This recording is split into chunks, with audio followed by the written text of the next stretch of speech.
Welcome back to the MUSB Dugout, everyone. I'm Scott Hall, and today I'm joined by a member of the class of 2017 and one of the best sluggers in team history, Shaelynn Braxton. Now, Shay played from 2013 through 2015, skipped a year, then came back in 2017. So, Shay, how are you doing? I'm doing awesome, Scott. So glad to be here, and I appreciate you taking the time to put this together. We as alum we love being able to share our story and also just connect a little bit more with the current student athletes, and this is a great way to do that.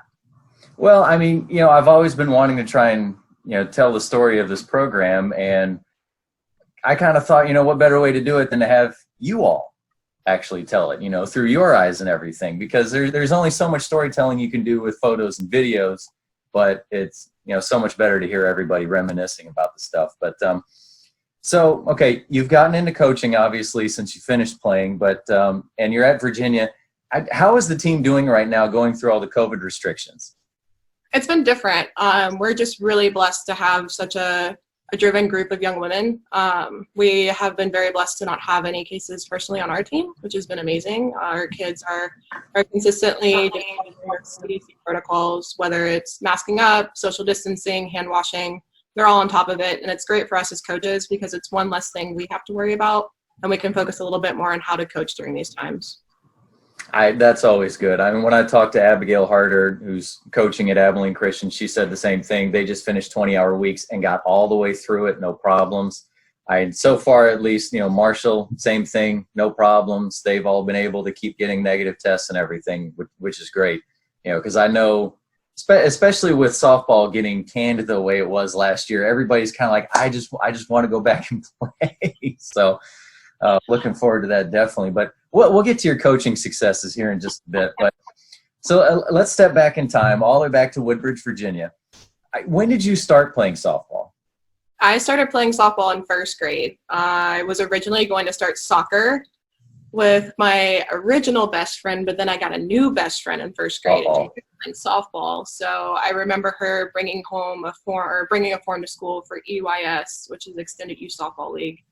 And I brought it home to my mom, and she asked Christina, hey, do you want to do this too? And we both said yes, and I just started from there, and it's been a really exciting career since that point. Now, did you end up playing any other sports? I played volleyball in middle school. I wanted to play football. I was a little bit over-aggressive, if that shocks you at all. So no, I can definitely see that. My heart was. So I used to play backyard football or pickup football in middle school and high school all the time. But sanctioned sports, volleyball and softball. Okay. So pretty much then, as far as moving on to college, softball was kind of always it for you then? Yeah. Okay. Now, who was the first Marshall coach to talk to you? And was it before or after your older sister, Christina, had committed to the school? After Christina had committed, I think my first conversation was with Coach Stanton. If I say Coach Stanton. Okay. I'm pretty sure it was with Coach. I remember Coach Will and Coach B coming to one of my high school games in the spring, and I remember communicating with them, but I'm pretty sure Coach was the first one to reach out. Okay. Was it kind of an easy sell for you since your sister was coming to Marshall? That made me not want to go at first. I middle child, shocker, independent. So originally I had my heart set on anywhere else but Marshall because Christina was there, and we had always played softball together. We had the same teammates, played on the same teams. I was like, I'm going to do my own thing. And my mom and dad were consistently like, yeah, but Marshall. So I went on the visit. And when I got there and I got to experience Huntington for the first time through my own eyes, I fell in love with the campus. I loved the opportunity to play with my sister. As much as I wanted to fight it, we started it together. And in my head, I was like, hey, we started this together. It's something that we could almost finish together. She was 1 year ahead of me. And just being able to have that person with me who's known me from the beginning of my career, been able to see me develop throughout my career, and knows my process was something that was really important to me. Well, in the collegiate level, too, is just a completely different thing than obviously going through youth and high school and all that. So, yeah. Okay, so once you got to Marshall, was there that rough freshman adjustment period for you? I think my freshman adjustment period was easier because I had my sister with me and we roomed together my freshman year. So I think freshman year was a little bit easier for me. We also had a quite large class my freshman year with a lot of different personalities, which was really fun. So I was really lucky with the crew that I came in with. I think freshman fall is always going to be a fall where you sit there and you're like, am I really a college softball player? Should I have just maybe tried walking on somewhere, or maybe club is a better choice for me? But I think that lasted for like 2 weeks and I was fine. I can pretty much picture that. So now you get to Marshall after the team had lost the conference championship game in 2012. How focused was that senior class that fall when you came in? We don't have the success my freshman year without the senior class we had.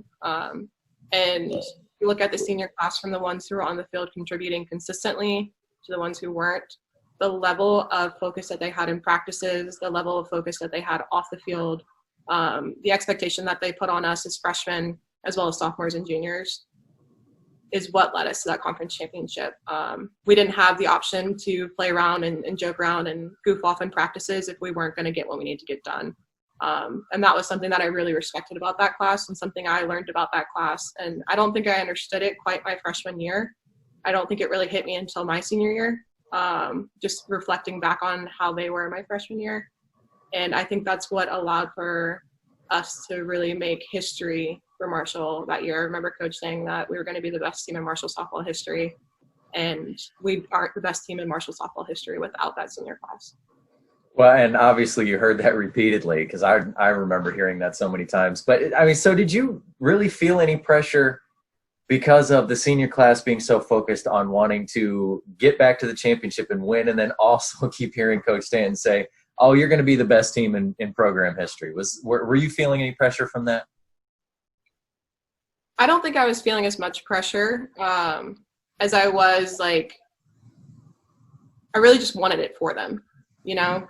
I think the actual pressure of like, oh, I can't screw up because this is going to take away from our success as a program. It wasn't that. It was more so like, I want to do my best because I want them to go out on top. And because they've really invested a lot in me as a person and as a player in this freshman year. So I'm going to do whatever it takes to help them have that final moment that they've been working hard for their whole career. Well, now talk about the beginning of your freshman year, because it's such a rough start. I mean, it definitely didn't look like there was a championship in the future of that team. 7. Exactly. Okay, yeah, that was rough. I remember starting 2-7, and at that point in time, started from the bottom. The Drake song had come out, and I remember us like at the end of the year saying like, started 2-7, now we're here. So it was definitely a pretty rough start. I think what I remember about the start is Coach's commitment to us and just consistently telling us, regardless of how bad the start was, that we were going to be the best team in Marshall softball history. And it's kind of like that feeling when you start off like that, you have maybe one or two who are like, yeah, you know what, we are, and they're into it and they're committed, and the others are kind of on the fence about it. But as we started to roll through and gaining momentum, especially when we started conference, you just saw a shift in the dynamic of the locker room, and it became something that wasn't as far of a reach as what we thought it was. It became like, all right, we're getting one step closer. Maybe one or two other people jump on board, and then consistently we finally had the whole locker room on board, believing that we were going to be that best team. We'll talk about that 14-game winning streak. I mean, coming off of getting swept by Tulsa, you beat Radford, but then Southern Miss goes down, UCF goes down. You just keep getting sweep after sweep after sweep, and you're just really rolling. I mean, even to the point when it ended, you still had the game one where you absolutely dominated Houston, close loss in game 2, and then you come back in game 3 on national TV and beat them to win the series. I mean, that had to be feeling pretty good there, where you, like you said, you're getting everybody rolling into it. Mm-hmm. No, it was great. It was we got a lot of milkshakes, so that helps.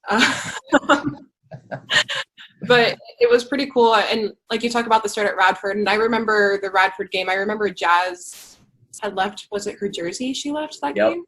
I remember Jazz. We had to tape her number onto the back of her practice jersey, yeah. I remember Jazz left her jersey. I remember there was that sense of like, frustration with losing right before that game. And I just specifically remember Jazz losing her jersey. I remember us putting the tape on the jersey. And I remember it being one of those things where it was like, okay, you know what, this is, I mean, we're not supposed to leave our jersey, so we got a little bit, we got told about it, right? But it was one of those two where it was like, all right, something's got to change. Like, we're forgetting things. We're not finding the success that we want to have. Like, there's got to be something that gives at this point. And I can't tell you specifically what it was in that game, but once we got started with Radford, I remember getting on the bus after that and heading back to Huntington, and there was just a different aura about the team. It was kind of like, okay, you know what? We can do this. We can win. Like, let's get after it. It was really, and I think the senior class at that point, they were starting to feel a little bit of the like, hey, this is starting to roll. How can we keep the momentum going? And they really put their thumb on us and basically were like, this is what we are supposed to do consistently, and this is what we're going to do, and that's what the expectation was. Now talk about your first home run against Central Florida.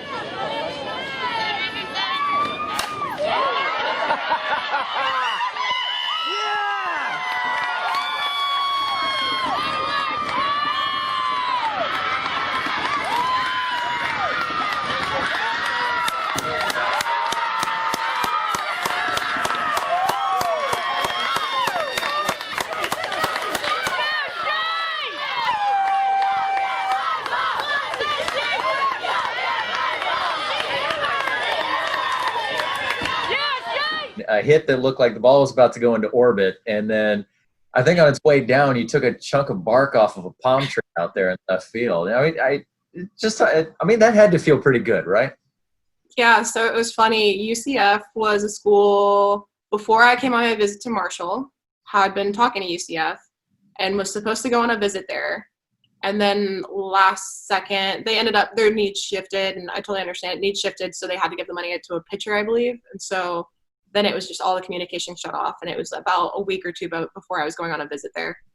So then we come up, and I was very frustrated with myself because I didn't have the start my freshman year that I wanted to. I remember having a starting position, and I had it, and then all of a sudden I started to fall off. And right before that, I think the week before that, or that week, we were at Stetson, and that was the first game I didn't get in at all as a pinch runner, a pitch hitter, or anything. And I walked into the bathroom at UCF, and I looked in the mirror, and I cussed myself out. And I was like, you're better than this. You're going to go out here and you're going to rock it. And then we have that extended rain delay where we're under the pavilion over in the cages. We're playing games. We're playing Little Sally Walker, just at anything and everything to keep ourselves occupied.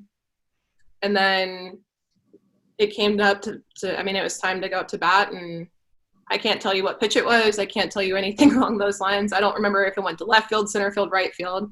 All I remember is left field. All right. Yeah. All I remember is just a feeling of relief after that. And then I really just felt like I freed myself up to play. And I remember going back into the dugout, and Coach B was in there, and she looked at me and she's like, that felt good, didn't it? I was like, yeah. And she's like, I know what happened, because she apparently knew I was talking to UCF at one point. So it was just fun having that moment with her, and Coach B was always, her and Coach Will both were always super supportive, especially in my freshman year. So it was really fun to be able to experience that with her. Now after the streak, and little up and down finish to the season, so get into the conference tournament as the number 4 seed. What was the mentality of the team going on the way out to Tulsa? We were winning. Like, I don't know. I like that. It was just, we're going to win this. There's no other option, and we're not coming back with anything but a first place trophy. And if we do come back with anything but a first place trophy, that's a failure on our part. Well, all right. So then talk about that first game against East Carolina, because again, that has to be the feeling of, oh crap, what is going on? 5 errors, trailing 4-1 going into the bottom of the 4th. But still, this is something I talked about with Andy. Despite the 5 errors, you still have to be feeling kind of good because you're only down by 3. I mean, normally if a team has 5 errors like that, you find yourself down by 8 or 9 runs. Yeah. Definitely not the start we expected. It is the season, right? But it's the season, and I think that this is, and I'm going to continually, when we talk about freshman year, go back to the senior class. Yeah. And I think the fact that we had 5 errors, we were trailing, but to see the grit that the senior class had and how calm they stayed. It wasn't calm as in, oh, everything's going to be okay or anything along those lines. Like it was a focused calm. It was really indescribable. They just remained persistent, I guess is the best way to say it. And although we were trailing after every error, it didn't matter. They were persistent on, we're going to win this game and we're going to do what we need to do in order to win this game. And they really put the team on their backs and they helped us, especially it was seniors and then really a lot of freshmen in the lineup at that point. So they took a lot of us on their side and said, hey, let's go. It's going to be okay, but we need you to step it up. And so we did. Well, in the 5th inning, so now you're only down by 2. Jazz gets walked. Cooper comes in to run for her. She ends up at second on a pass ball or something like that, I think. Now, you end up launching one straight up into the air. How are you feeling at this point thinking, oh, no, this is not going to help? The center fielder just drops the ball. See if the freshman from Woodbridge, Virginia can come through. 3-1 count, 1 out. Cooper in scoring position at second. Next pitch inside. Braxton's going to get a piece of it. She's going to lift it into deep center field, and it's going to be dropped. Dropped by Meredith Mitchell. Cooper advances to third, and Shaelynn Braxton slides into second. Yep. All I remember is, crap. Just run really fast. What? She dropped it? Thank you, Lord. Like, that was one of those. We used to do a cheer, 1 for Jesus, woot yeah, 1 for Jesus, woot yeah. That was a 1 for Jesus right there because I don't know what would have happened had that ball been caught. I don't know what mindset I would have been in. It was just one of those, you kind of take a breather, you smile a little bit and go, hey, it worked out in my favor. Okay, well, now Savannah joins you all on base. So you got Cooper at third, you're at second, Savannah's at first, and Bree hits this nice shot out into center field. And again, possibly an out, but the center fielder, she takes about 2 steps in, and then now she's realizing, oh, shoot, got to turn around and go back. I mean, again, I'm sure it's smile on your face at this point. 2 outs, bottom of the 5th inning. Bases loaded. Smith winds another one. It's going to be ripped to deep center field. Will it get over Mitchell's head? And it does! Cooper comes in to score. Braxton rounds around. She is scoring. Savannah Webster on her horse coming in, slides in safely. Brianna Holt with a base-clearing double gives the Thundering Herd the lead at 5-4. Yeah, definitely one of those where the game doesn't know. The game doesn't know when the ball is supposed to be caught. The game doesn't know when the ball is supposed to be dropped. The game doesn't know realistically. You just got to play the game, right, and keep rolling with it. And so for us, we got a little bit of help, which was nice. But you all had given them some assistance. I mean, being able to take a lead, right? Right. They owed us a few, right? We helped them out. I'll go back to the persistence of the senior class. I think because they were so persistent on us winning and so persistent on us putting the ball in play and getting after it. I mean, we gave them opportunities to make plays. We gave them opportunities to make mistakes, and certain opportunities they made mistakes on, and we were able to capitalize on that. So now what is you talked about, obviously, on the way out to Tulsa, you all were thinking, this is ours. We don't care for the 4 seed. We're winning this. So was that pretty much still, and maybe even strengthened a little bit more after realizing, okay, we can have a bad game like that and still win. This has got to be ours.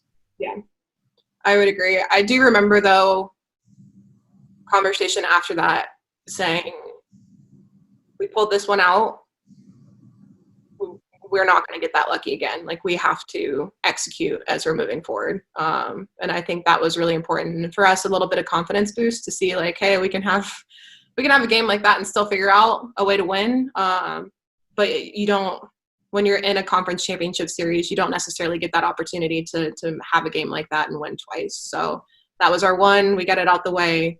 Let's figure out how we can adjust as we move forward.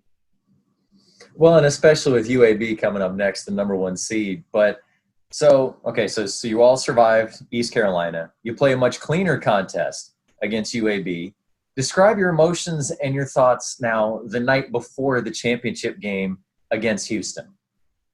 Hively was my roommate, and I remember the hotel we were in had this like executive suite with hot chocolate. I remember going to get hot chocolate with Hively and then coming back to the room and Hively just saying like she was set on, she's like, Shay, we're gonna win.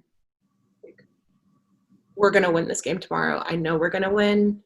And you could have told her that Andy's foot fell off and Jazz's arm was hanging from a tree somewhere and Goo like broke her knee, and Hively still would have been like, that's fine, we're gonna win. Like, we are gonna win this game tomorrow. And she was so set on it. And in my freshman year, going into my first conference championship game or conference championship, and like knowing that this was their last opportunity, that's when I started to feel a little bit of the pressure. And being able to be roommates with her and hear the way that she spoke and how confident she was and how calm she was the night before, and the excitement in her voice as well, was something that put me at ease going into the next game.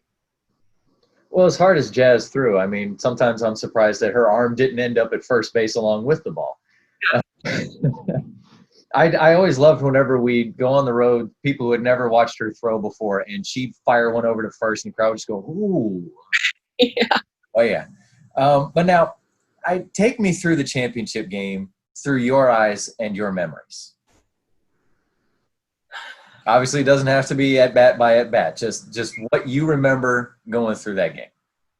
I remember Jessica Farrick. Because I was DP at that point. I was in the dugout. I remember being in the dugout. And I remember just how intently focused she was on the game. And I remember between every single inning, every time someone came in, like Farrick was the one who was like, all right, guys, we got this. Like, let's go. She was, if someone looked a little bit off, like the one to go into the dugout and talk to them like, hey, it's, like this is an important game, but you're great. You belong in this moment. And I remember seeing her doing that. And it's the weirdest thing because I don't remember much about the game. And I don't remember a lot about who made what play and when or anything along those lines. But I remember getting to see Jessica Farrick being a great teammate. And that was something that I really respected, and that was something that stuck with me. I remember the last out being made and running out on the field and getting the moment to hug my sister and experiencing that together, as well as just having the opportunity to see everyone celebrating, especially in that senior class because they worked so hard. But the lesson that sticks with me, that will stick with me the longest, is how to be a great teammate when everyone else is starting to lose their mind, how to stay calm, and that was something that Farrick taught me. Well, and then Farrick obviously getting emotional too when you're coming up to that last out. I mean, even on the video, if you slow it down a little bit, you can see that she's kind of, because she knows it's coming. She knows it's coming. But, how special was it for you to win that title with your sister? I mean, you had talked about, obviously, you'd played together forever. You thought about going somewhere else to school. You decided to go play with her. And now you guys had a championship together. It was great. We had only experienced in travel ball, we won like a Eastern National Championship together the year before she went off to Marshall. But we never got to have that championship experience together in high school, never won a state championship or anything along those lines. And so being able to have that moment with her and just knowing her process for Christina, and she's just someone who had been through so much up to that point. She, in 9th grade, had a tumor in her quad that she had to get removed. And there was just a lot that could have deterred her away from being able to be a Division I college athlete at the University of Marshall and at Marshall University. And she was always extremely persistent. And so being able to know her story and what she had been through and see her being a part of a championship team as well was amazing. Well, and you both got to participate in the game as well. She scored a run. So, but talk about playing in regionals. You're a freshman. It's the big stage now. You're at Kentucky. The ESPN cameras are out there. Just talk about that experience. 60 feet away. If Shae Braxton can get a hit here, she rips one up the middle. Kaylin Green comes in to score. Shae Braxton with an RBI single, 27th RBI of the season, and Kaylin Green gets the first run of the game, and the green and white faithful are on their feet.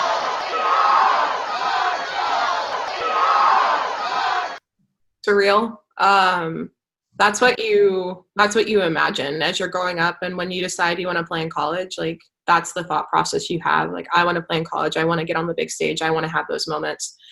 and I want to be able to experience those great moments with my teammates. And I remember playing against Kentucky, and I think there was more green in the stands than there was blue. I'm just going to throw that out there. If there wasn't, they were definitely louder. Agreed. It was at least half, and Marshall's half was louder. Especially with Jessica Williams constantly leading all the We Are Marshalls. So Jess Williams and Joe Stanton, man, I think those two, you probably could have heard them in Huntington with how loud they were. It was amazing. And for us to have that kind of support, leaving, going into Kentucky, and I mean, Kentucky's always, they put together a great program. I mean, Coach Bell was a part of being able to help develop that in her years there. So just going over to Kentucky and knowing the success that they've had as a program, and having the fan support that we did was amazing, as well as the team. Again, like, we went into it with the mind frame of we're not losing, and having, I mean, the game that we had against Kentucky in the regular season gave us a little bit of confidence. I mean, that was when Andi got knocked out in the middle of the game, and there's a lot that went on in the middle of the season game. But I think it was just cool to be able to go somewhere that we had played already. We had previously felt a little bit of success while we were there, as well as having this fan support there and knowing that this is the moment that you dream of as a young child. So it was cool to be able to be there. Well, and also, too, because you see so many times in NCAA regionals when a program gets there for the first time, they're usually too wide-eyed. You know, maybe they lose a game 10-0, maybe they lose another one 7-2 or something like that. They usually just kind of two and done and get blown out. You guys put on a show against Kentucky. You beat Notre Dame. You put on another show against Virginia Tech. I mean, obviously, heartbreaker to lose, but still, you all showed, hey, we belonged here. We didn't get here just because we got the automatic bid. We belong. Yeah. And I don't think any one of us questioned whether or not we deserved to be on that stage. And I think that came from Coach consistently telling us, like, you guys have earned the right to be on the stage. Now is your time to perform and have fun with it. And that's what we did. And obviously not the outcomes that we wanted. And it's one of those where if a ball had shifted one way or the other, you're looking at a different outcome. But I have no doubt in my mind that everyone was mentally and physically exhausted after our games because they left everything on the field. And you could see that when we got on the bus after that first night. It wasn't a sense of like, oh my goodness, we lost. It was a sense of, I've physically and mentally poured everything into this game for 8 innings, and I am tired, but I'm going to wake up the next morning and I'm going to get after it. And I remember Chad Pennington talking to us after the game as well, and him taking the time to come and just connect with his alma mater and be there to support us. And for each and every one of us, we knew that we weren't going to be 2 and out. Like, we were like, hey, we lost this one, but we still have an opportunity to get up the next morning and get after it. So let's do that. And let's continue to drive forward and push forward, and see what we got to do in order to win this thing.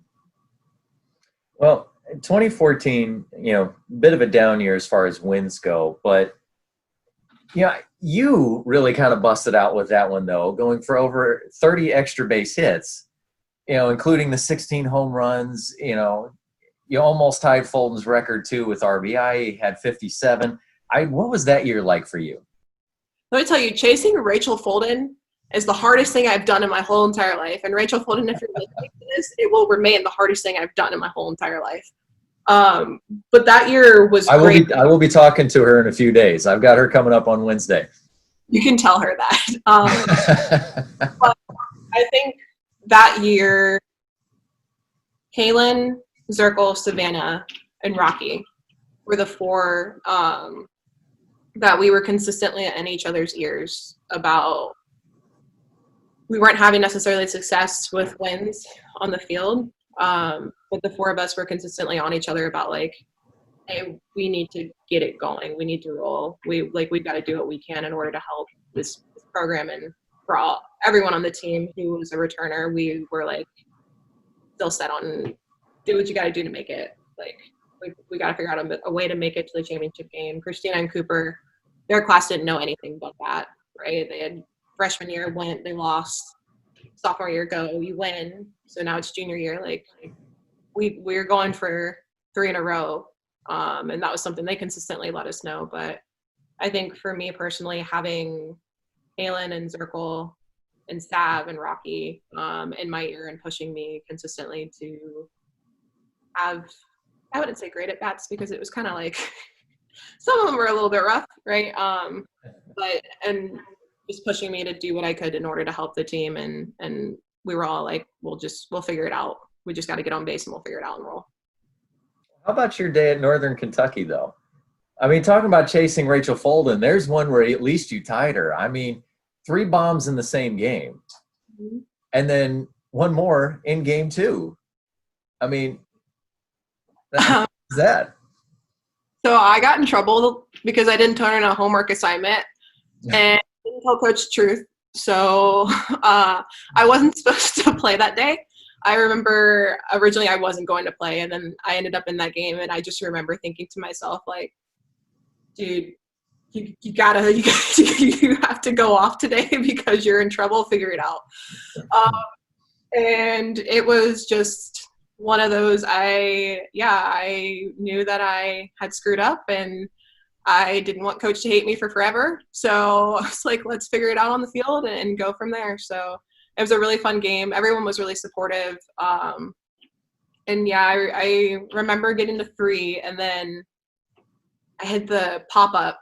I think it was either the pop-up or the strikeout happened after the 3 in the row. And then I hit the 4th one right after that because I was mad. I was like, dang it, that one. If I could have just moved that one more, I would have got her. But no, it was a great day. And probably when I look back on it, that's one of my more memorable days for softball successes.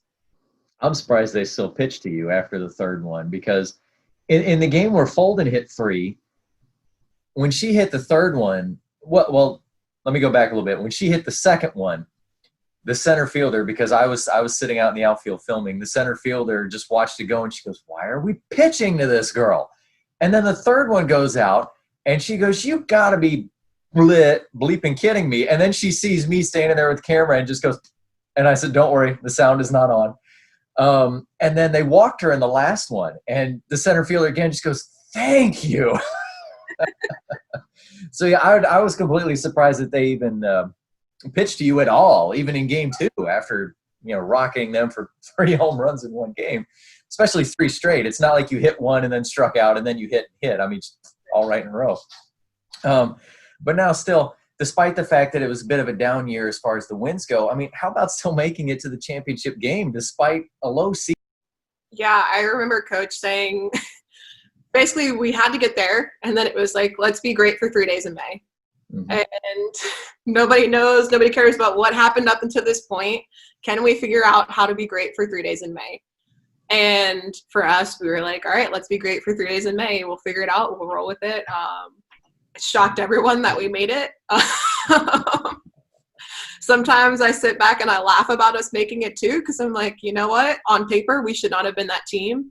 But when I think about the level of grit of the players who were on the field and the players who were in the dugout, and just the coaching staff that we have with Coach Bell and Coach Fern, that being their first year there, it makes sense to me, because we had a program that wasn't about looking pretty by any means, but we were going to figure out a way to get the job done. And that's what we did to get up to the championship game. And obviously not the result that you want. And hats off to Tulsa. They had a phenomenal year. And obviously that was the team that we were kind of we went back and forth because of the snowfall happening in the middle of the year. And as we were coming back in that regular, or in our series against them. So there was a little bit of animosity towards them, and they put their snowflakes up in the dugout and everything. So we got a little bit of a chip on our shoulder with that one, but hats off to them. They had a great team, a great program that year, and they did phenomenal. And for us, it was just being able to do what we need to do to make it to that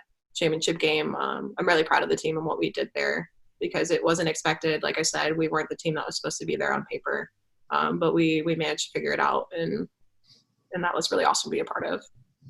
And I'll always remember too, on the final out against East Carolina to get to the championship, Cooper just chucking her glove. I don't know where the thing ended up. It just skied way up out of the video frame, just disappeared. And of course, everybody just goes insane. So I mean, it's another great moment. Like you said, very disappointing ending against Tulsa, but still, great moment. I'll definitely never forget that little run there too. But, so your junior year, the team season, just an overall offensive explosion, as a team end up batting over 350. I mean, that's just astounding. But how were you doing that season? Junior season. I think junior year, I remember there was a difference in, I guess the best way to explain the difference is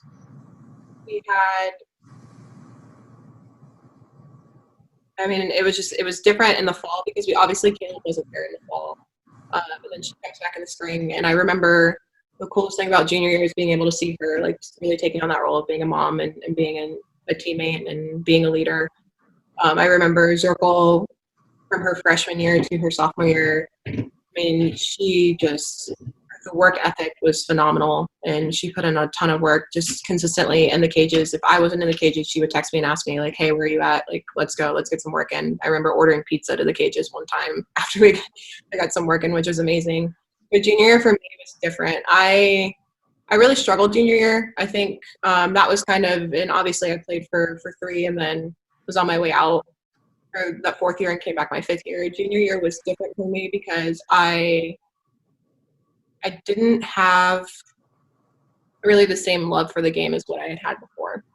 And so that was an interesting season for me. And I think that's the season that I forget the most is junior year, just because I wasn't as locked in that season as what I had been previously, and still had successes. And it was a great year and phenomenal teammates around me.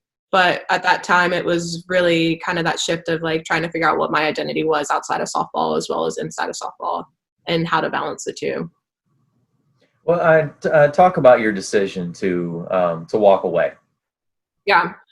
So I remember trying to convince myself that whole entire summer. I was like, okay, I'm going back. And just something didn't feel right. And I remember talking to teammates throughout the summer, and I never brought it up to them because I'm like, you know what, like the right thing to do is to go back and play. You just need to suck it up and deal with it. And so originally my plan was to go back, and it was towards the middle of July where I just couldn't bring myself to do it. It was every time I thought about going back to play, I didn't have the same love for the game. During the summer, like I would go and hit, and it just didn't really interest me. I felt really detached from the game, and it was kind of like more of a burden than a joy. And so for me, I think a lot of it came down to getting to know what my identity was outside of softball, because I had been a softball player for so long. And like I said, I started in 1st grade and rolled all the way through, never took a season off. And in high school too, it was always like, go to practice. I didn't really hang out with many friends, oftentimes outside of it. And so I really just wanted to know more about who I was as a person, and made that decision 2 weeks before school started to not come back, which, sorry, coach, my bad on that. But made a decision 2 weeks before school started not to come back. And at that point, I didn't want to do anything with softball. I had been working in my mom's office. I was in like advertising, which was great. I can talk forever. So that worked out well for me. And then I had a former coach come up to me and ask if I would coach a travel team, and told him no, I didn't want to be around softball. Color yellow made me puke. And he was like, I need this and could really use your help on this. And he had been someone who had been very helpful for me in my career coming up. So made a decision to coach, and I really loved the coaching side of it. I think what I saw is I found my identity in a lot of my results. As a player, it was when I was doing great, I felt great. When I was doing bad, I felt horrible.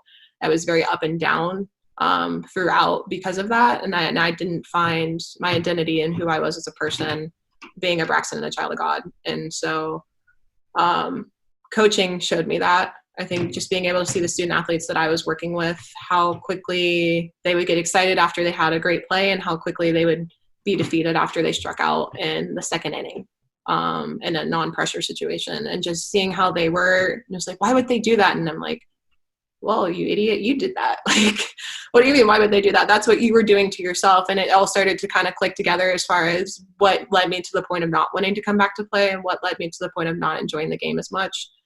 And coaching that travel team in the fall and then being able to coach my alma mater, high school, in the spring was really what led me to love the game again. And still at that point had no interest on coming back to play. I just was like, hey, I'm going to go and coach and do that for a while. And Jazmine Valle would call me probably once every 2 months and just say, how are you doing? Are you going to play again? And I would tell her, nope, I'm good. I'm retired. I'm coaching for the rest of my life. But her persistence to call me and check in on me, like I said, about once every 2 months and check and see what I had going. And she would always say, like, I think you're making a mistake. I think you're making a mistake. And let me know that she didn't agree with my decision. But yeah, Jazz, her checking in and then just being able to kind of look at myself in the eyes of the student athletes that I was coaching were two things that kind of helped me on my path to end up going back to play and finish out my career. Well, and to let other people know who don't know really who Jazz is, it's not like she had any stock in this. She was no longer on the team. She was a senior, one of those seniors that you talked so heavily about there in 2013. So it's not like she was trying to get you back to play with you again. So, Jazz is a very caring person. So now, but before getting back to you then ultimately your decision to come back, but, right before the 2016 season was going to start, and what would have been your senior year, Emileigh Cooper passes away. Now, you had played with her for 3 years. She was Christina's classmate. How were you dealing with it, especially being kind of away from everybody? Yeah, I remember I was coaching a travel team. I had gone to a practice and Christina had texted and asked like, hey, when are you going to be home? And my mom had texted and asked when I was going to be home. I was like, hey, I'll be home soon. So I get home and my mom's out on the porch and she told me, she's like, just so you know, Cooper was in a car accident. She's on life support right now. Doesn't look good. So we go through that process and then eventually she ends up coming off of life support and she passes away. So I remember it was really weird not being around the people who knew her. I was with my family, which was really nice, and they were extremely supportive. And Marissa, Bethke, and I were on the phone pretty consistently after everything happened. But I had been so detached from the team, having left. I kept in contact with a few of them, that it was almost like a sense of like what do I do at this point? And I remember going back to Huntington, and even though I had been away, how it felt like home to be around all the people that I played with and the people who knew her, and the people who loved her. And that was absolutely amazing. But it was hard being away from everyone during that time. And I felt for her family, I felt for her teammates, I felt for Coach. And that was one thing that, when you talk about Coach Stanton, just her being someone who is a phenomenal woman and a woman who consistently gives grace to people. After Cooper passed, obviously Christina was Cooper's classmate. Coach called my parents to check on us. And that was after I had made the decision 2 weeks before school started to not show up. She still checked on me, sent me a message to see how I was doing. And I think that shows just how amazing of a woman she is and how caring of a woman that she is and how graceful of a woman she is. It's just the fact that regardless of what goes on in life, she's still willing to look out for the people who have been a part of her program. And I remember as well with like Cooper, she was supposed to coach her high school team. And at that time I was teeter-tottering back and forth on whether or not I was going to coach my high school. And that was really what pushed me to coach my high school team. And Cooper's passing is something that put me back on the path to going back to playing.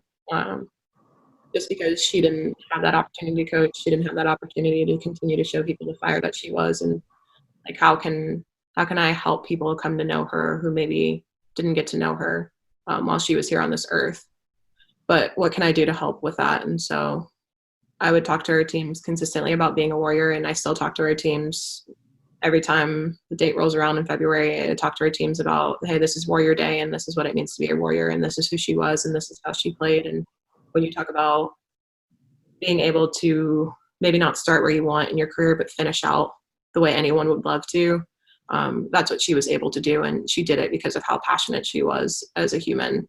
And if you didn't get to know her on this earth, I feel sorry for you, because she was probably one of the funniest, most energetic and agitating, amazing people that you would ever get to know. And I wanted to be able to teach that to the student athletes that I was around. Okay, well, okay, so you've been coaching now your high school team. And Jazz obviously continues to call you. When was the moment where you really started to think, hey, I do think I want to go back and play? So Jazz and obviously too, how was that conversation with Coach Stanton? So Jazz calls me, and she either called or texted me, and she goes, hey, so I talked to Coach, and she said if you want to come back and play, you just need to ask her. And I remember telling you, I didn't tell you. Jazz is your agent at this point. She's my agent that I didn't ask for at this point. I didn't say I wanted to go back and play. I said I was done. Like at this point, still was set on being done. And she finally tells me, like, this is your last opportunity, and you're going to regret this for the rest of your life if you don't go back and play. And whether it's at Marshall or if it's at a different school, like, you need to play your last year because you're too good not to. And like, it kind of was a slap in the face because I didn't think about, you know, this is my decision I'm making now, but what am I going to think about this decision when I'm 45 years old? Am I going to be okay with it? Or is it going to be something I look back on and said, like, man, if I had gone back, you know, what would have happened in my life? And it was definitely one, in retrospect, a decision that I could have looked back on and regretted. And so after that point, I reached out to Coach and was like, hey, I heard you and Jazz were talking about me. Like, basically, can we have this conversation? And in my mind, going into this conversation, I was going to tell Coach, don't you talk about me. Don't you think about me. Nothing. That was my mindset going into the call. End of the call, I was going back to play my 5th year of softball. And I don't know what happened in between the mindset and the 5th year softball, but something moved in our spirits. And that was just the best decision that we could make. And I think as well, being a coach and thinking about how I was in my first 3 years of living at Marshall, just being a coach and thinking about how I was and some of the decisions that Coach made that I didn't understand, but were really were really because she had my best interest at heart. That all kind of to come into the forefront of my mind. And as we talked and we communicated about just my first 3 years and where I was at now and where she was at now and everything along those lines, the decision became, all right, like, let's see if this is even possible. And then when we found out it was possible, it was like, all right, let's do this. Like, we're going after it. And it was probably one of the weirdest but coolest things that's ever happened to me. Coach Stan's very good at obviously changing your mind. Like you said, starting the conversation thinking this way, and then the end of the conversation goes over here. She's very good at that. And, you know, I do remember, too, when she announced to the team that you were coming back, the look on Jordan Dixon's face, you would have thought it was her birthday.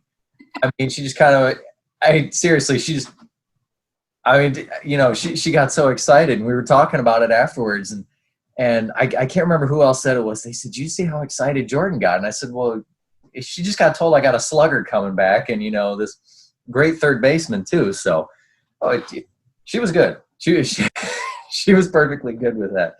But now again, you know, talking about it being a weird thing, how was it going through the fall where you had to make that long drive to come to practice occasionally, and then you had to make that long drive back? So you're kind of mixing in. How were your teammates in welcoming you back?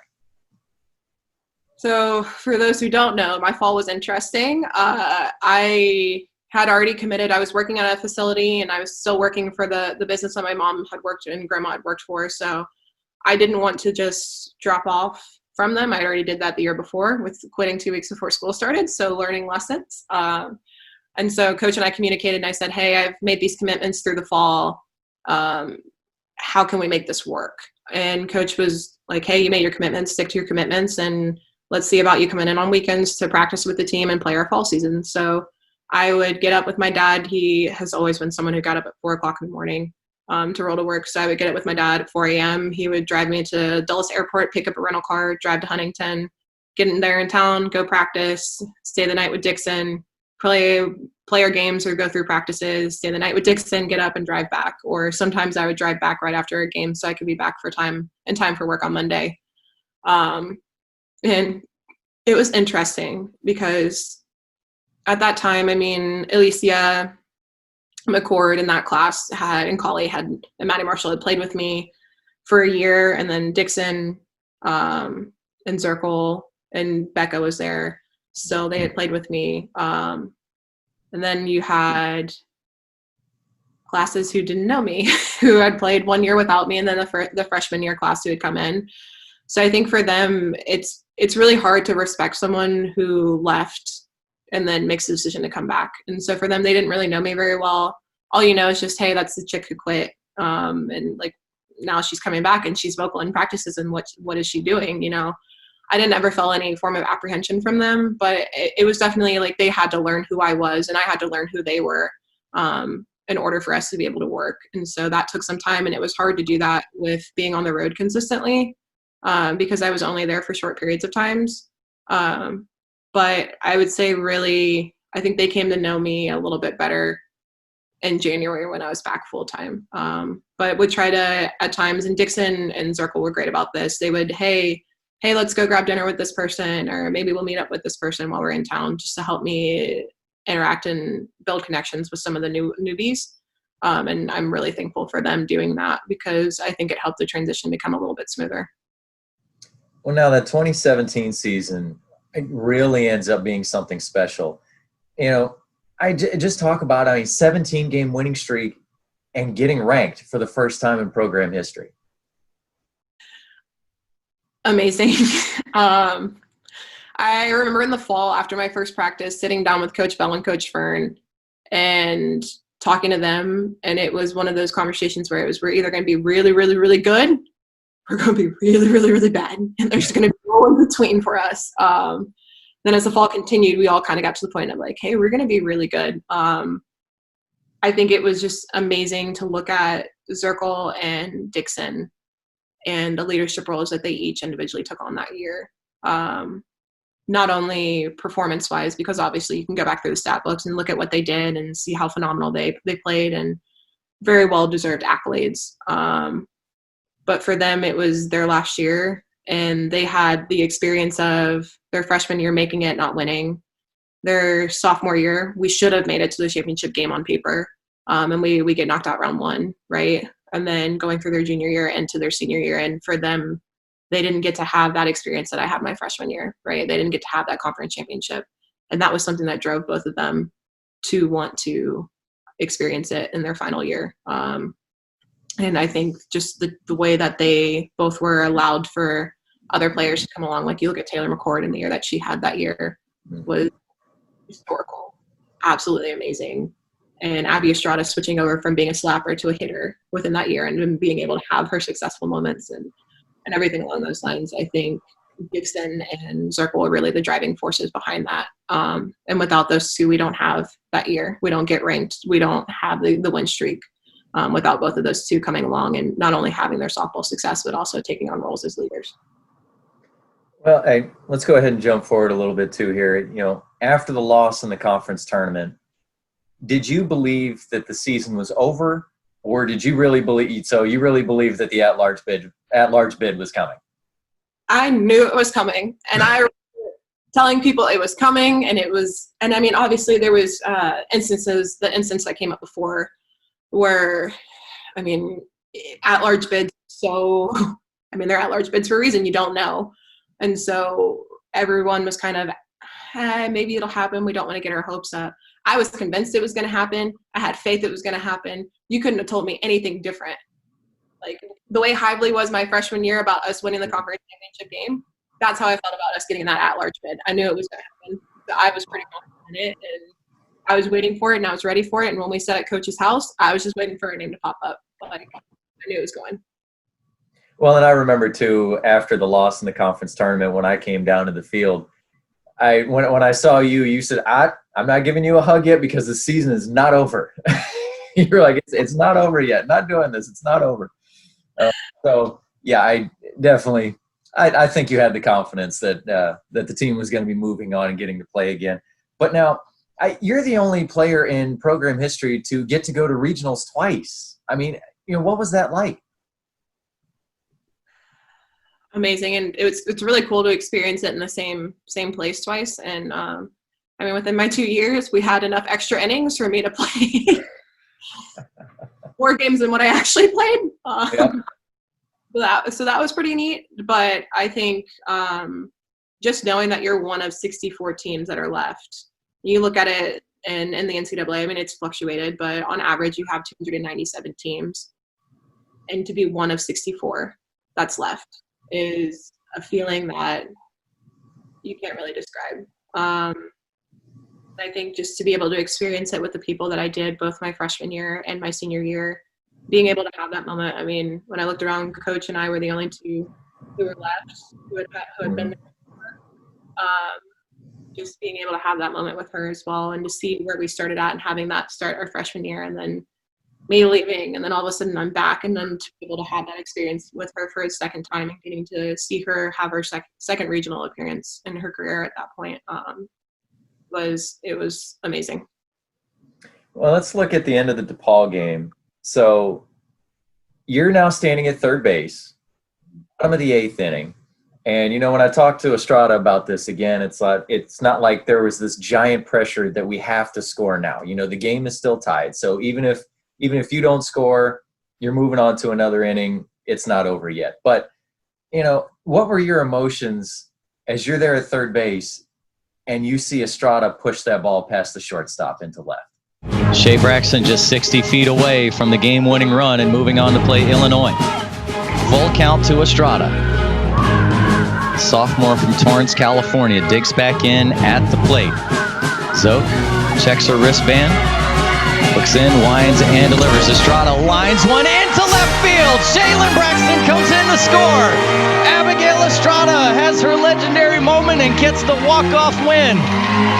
Marshall survives and advances. They will play Illinois next. And that is also win number 42 this season, a new herd record. I was run, and then after I said run and I saw that it got through, I knew I was scoring. I think I started jumping before I even touched home plate at that point.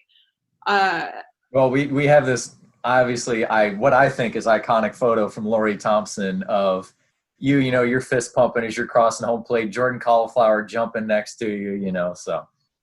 It was amazing. But just to see Estrada's journey and to see her going from, like I said, a slapper turning into a hitter, from her first home run that we got to experience together that year to her being able to come into that moment and shine.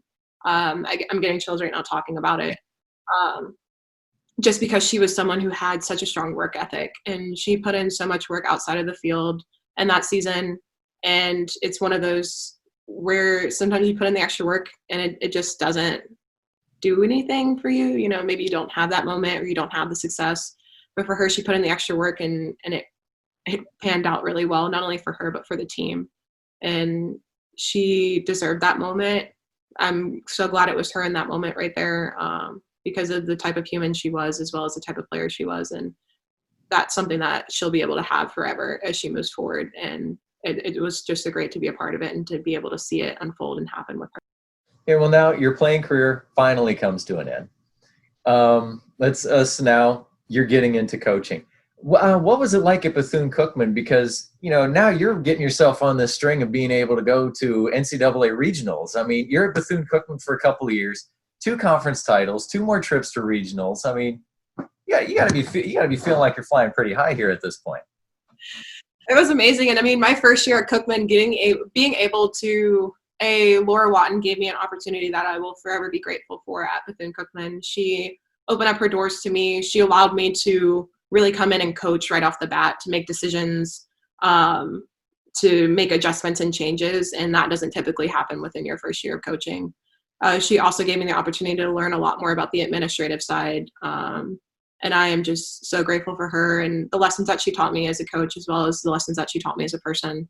And so that was amazing. And then 2, being able to have Kaylin Green show up, my first coach with me, my first regional experience was with her, and we're both in the lineup, Kaylin and Shaelynn, Ailenizing all the time. And so to have that with her, and then now we're both coaching together.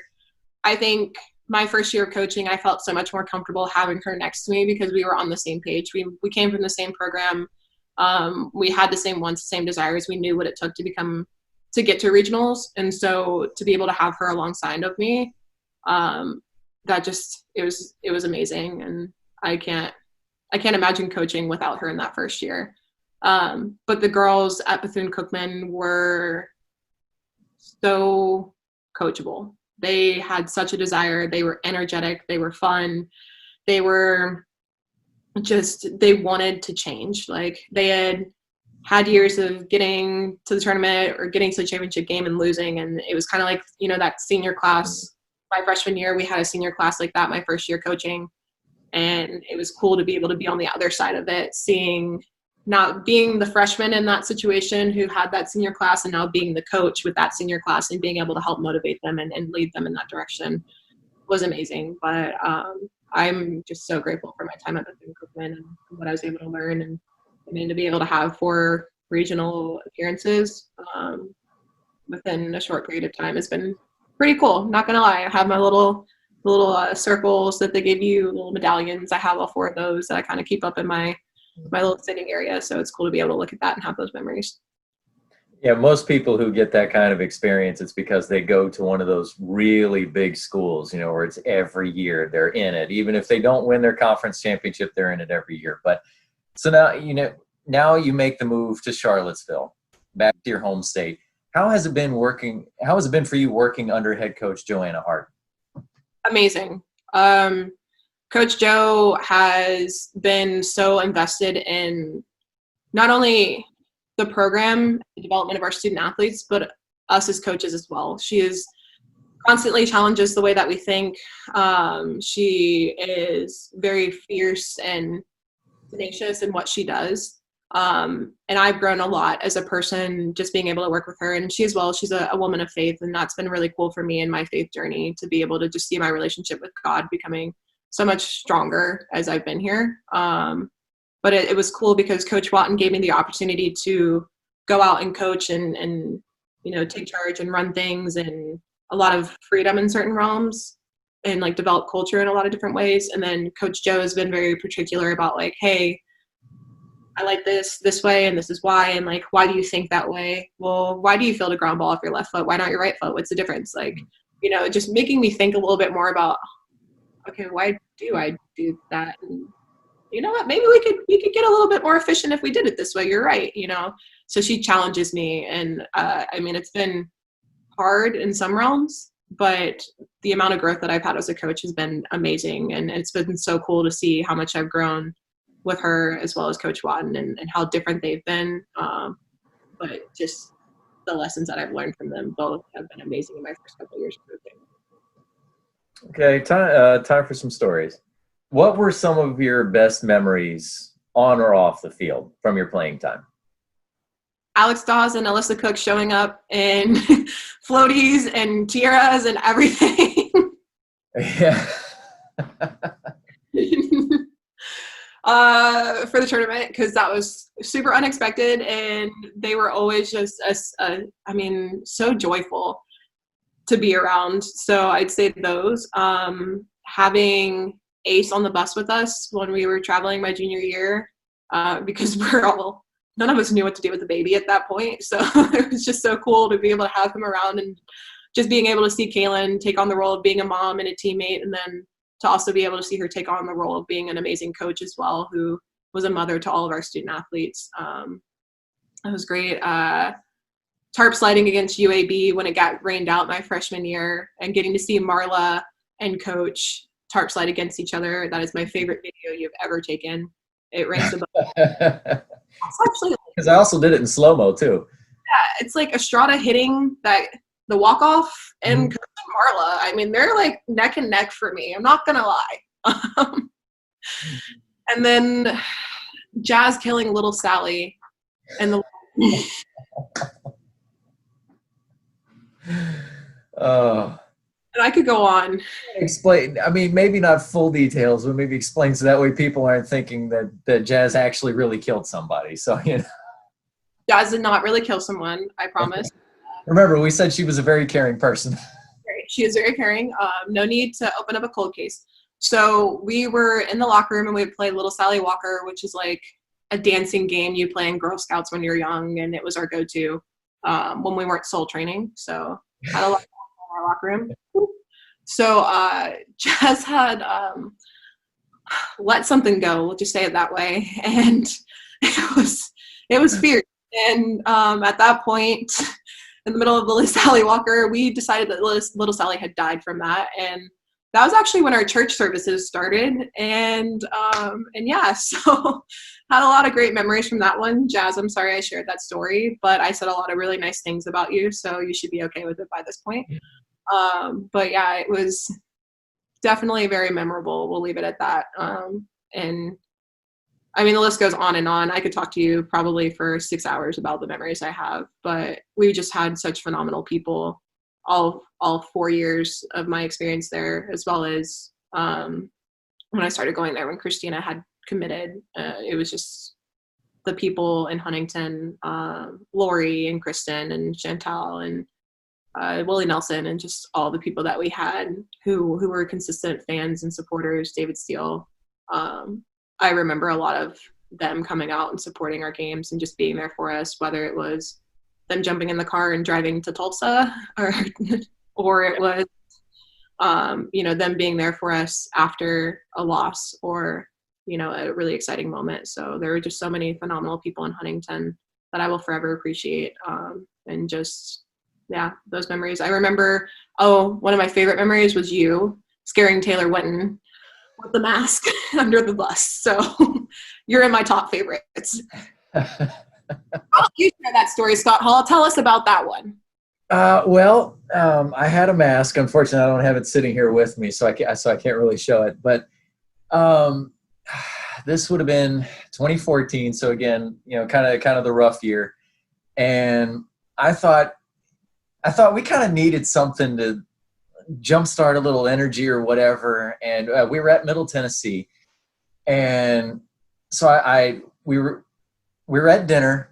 I don't remember the restaurant, but we were at dinner, and I walked over to Coach Stanton. I had my backpack with me because I was probably working on video or something too, whatever. But so I kind of slipped it out of my backpack a little bit, and I showed it to her, and I said, "Hey, what do you think about maybe scaring the players?"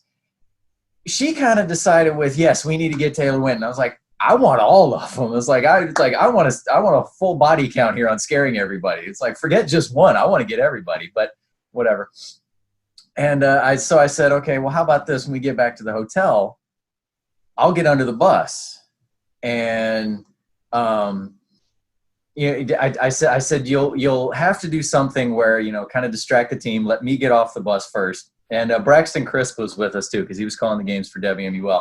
So yeah, so he was going to get off with me so he could get under the bus and film it from that side. And so I told Coach, I said, you're going to have to stop them for a moment so that way Braxton and I can get off the bus. James will be able to open up the door and then we can crawl in. We don't want anybody to see us getting in there. Right. And she said, well, then we got to figure out what they have to go down there for.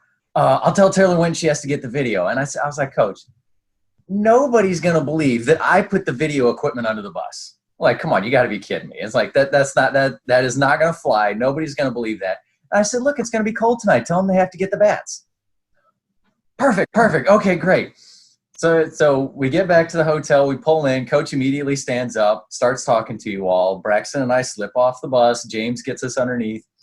And I crawl around to where the bags are. I think Braxton's in the bay next to it.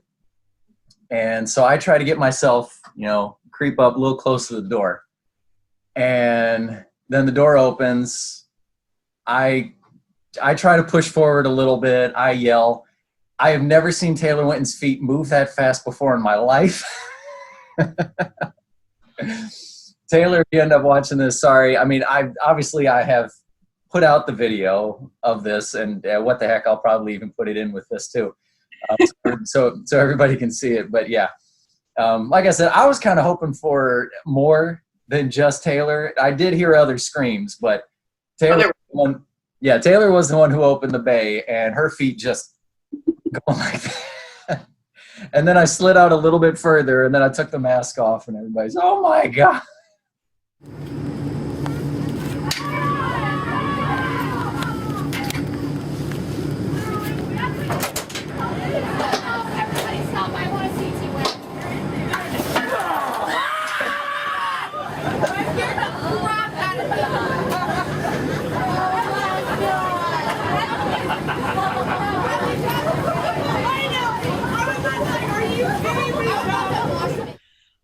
that will forever live with You needed a little jump start, and you all went and swept Middle Tennessee. So I mean, me. We did. so maybe it worked. I don't know. Put something under us, I'll tell you that. Oh man, yeah, a whole lot of great stories. But I finally, is there anything else you would like to tell the viewers?